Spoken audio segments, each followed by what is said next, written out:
todo queríamos preguntarle, desde su sector, cómo resalta la importancia de presentaciones de documentos como este y sobre todo la colaboración de la sociedad civil con el Estado.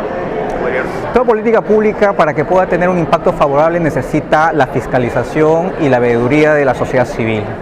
Las decisiones que se toman permanentemente en el Estado tienen que tener un impacto directo en la vida de las personas, y para ello el aporte de sociedad civil, las organizaciones que puedan desde distintos sectores enviar alertas al Estado sobre cómo puede estar funcionando o qué dificultades tienen las distintas políticas que desarrollamos, son absolutamente indispensables. Y ahí el valor importante de este sexto informe alternativo sobre la trata de personas que han presentado hoy día Capital Humano Social Alternativo aquí en la Defensoría del Pueblo, con el apoyo tanto de USAID como de la Konrad Adenauer. Estos espacios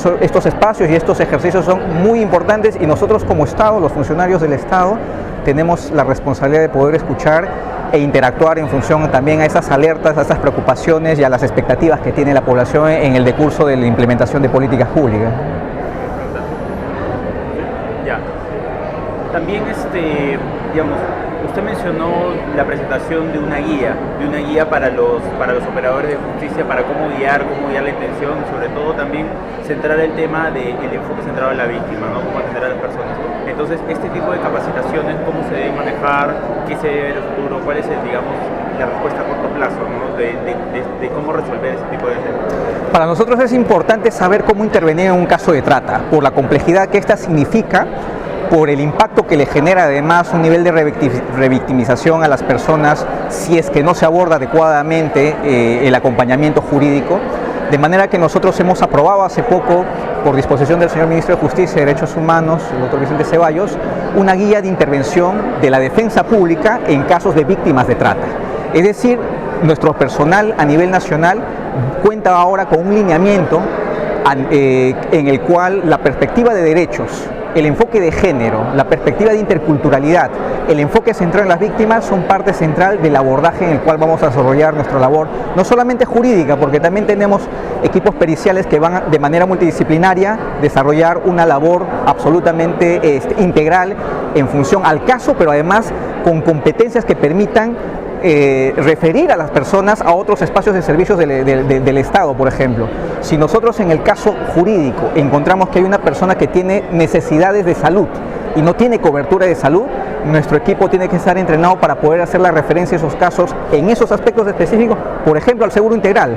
por ejemplo al Ministerio de Salud, por ejemplo a los centros hospitalarios que puedan existir en la localidad donde se encuentran.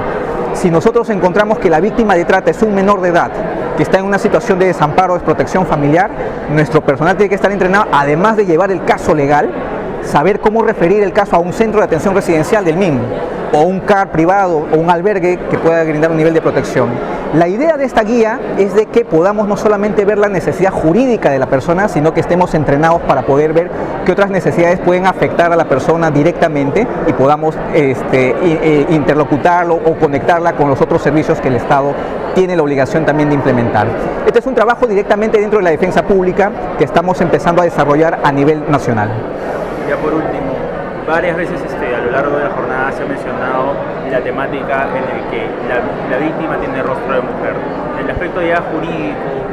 ¿cómo podemos apoyar o cuál sería el compromiso hacia este problema, ¿no? Centrado evidentemente en el tema complejo?